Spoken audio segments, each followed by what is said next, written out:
శ్రీమాత్రే నమః అండి అందరికీ.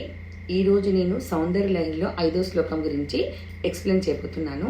ఏంటంటే ఆ శ్లోకం మహిమ. ఈ మధ్యకాలంలో మనము భార్యాభర్తలు ఎక్కువగా కీచులాడుకోవడము, విడాకులు తీసుకోవడము, ఈగో ఫీలింగ్స్కి వెళ్ళడము, ప్రతిరోజు క్షణం టామ్ అండ్ జెర్రీలాగా గొడవడం చూస్తున్నాం కదా. ఆ గొడవ వెళ్ళిపోవాలి అంటే భార్యాభర్తలు కొట్లాడుకుంటారు, మళ్ళీ కలిసిపోతారు. కానీ ఈ మధ్యకాలంలో అలా లేదండి. ఇంకా రోజులు మాట్లాడకుండా అట్లాగే ఎవరి రూమ్లో వాళ్ళు పనులు చేసుకుంటూ ఉంటున్నారు. బయట మాత్రం మంచిగా భార్యాభర్తలు ఇంట్లో ఉన్నట్టు కనిపిస్తుంది, కానీ లోపల మాత్రం వాళ్ళు ఏమంటారు, ఎవరి దారి యమునా తీరే అన్నట్టుగా ఉంది కదా. వీటన్నిటికీ చెక్ పెట్టాలంటే మంచి శ్లోకం ఉంది మన దగ్గర. మన పరమ ఆది గురువైన ఆదిశంకరాచార్యులే మనకు అందించారు. ఆ శ్లోకాన్ని మనం మనస్ఫూర్తిగా చదువుకోవాలి. ఎన్ని రోజులు చదవాలి, నైవేద్యం ఏం పెట్టాలి, ఎలా చదవాలో నేను చెప్తాను ఇప్పుడు. హరిస్వామారాధ్య ప్రణత జన సౌభాగ్య జననీ పురానారీ భూత్వా పురరిపుమపి క్షోభమనయత్ స్మరోపి త్వాం నత్వా రతినయనలేహ్యేన వపుషా మునీనామప్యంతః ప్రభవతి మోహాయ మహతాం. ఇందులో బీజాక్షరాలు ఉన్నాయి మంచిగా. ఆ బీజాక్షరాలను కూడా కరెక్ట్గా చెప్పాలి. ఫస్ట్ లైన్లో సౌభాగ్య జననీం, నీం అనేది బీజాక్షరం. అలాగే లాస్ట్ లైన్లో మునీనామప్యంతః ప్రభవతి మోహాయ మహతాం, అలా వినిపించాలండి. అప్పుడే ఈ శ్లోకాకి పవర్ అనేది వస్తుందంట.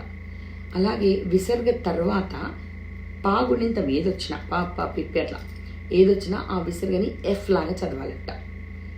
సో అలా మనకి శ్లోక యొక్క రూల్స్ అండ్ రెగ్యులేషన్స్ కూడా తెలుసుకోవాలన్నమాట. అలా బీజాక్షరాన్ని కంప్లీట్గా చదవాలి. విసర్గని ఎలా వాడాలి, విసర్గ తర్వాత వచ్చే అక్షరాన్ని బట్టి విసర్గ సౌండ్ అనేది మారుతుందన్నమాట. ఇవన్నీ తెలుసుకొని మీరు చదవాలండి. నాకు తెలుగు వచ్చు కదా అనేసి చదవడం కాదండి ఇది.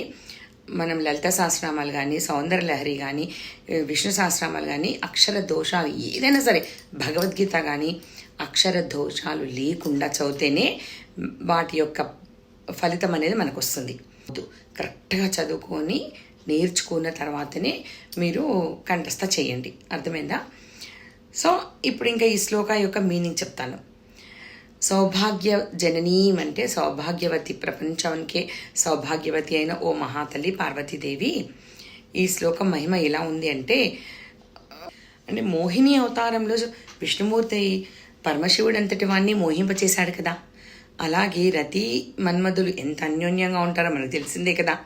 సో ఈ శ్లోకం యొక్క మహిమ అలా అనమాట.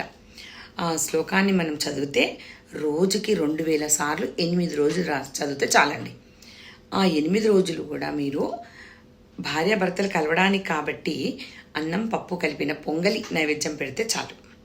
ఓకే, ఈ 8 రోజులు కష్టపడితే మీరు పండంటి జీవితాన్ని అనుభవించవచ్చు. మీరు భార్యాభర్తలు సంతోషంగా, ఆ ఇంట్లో వాతావరణం చాలా మంచిగా ఉంటేనే ఆ పిల్లలు కూడా హ్యాపీగా ఉంటారు కదా. కాబట్టి ఈగోలకు పోకుండా మంచిగా కలిసిమెలిసి ఉండాలి, ఒకరికొకరు ఆకర్షణ పెరగాలి అంటే ఈ శ్లోకాన్ని ఈ విధంగా చదవాలి. శ్రీమాత్రే నమః.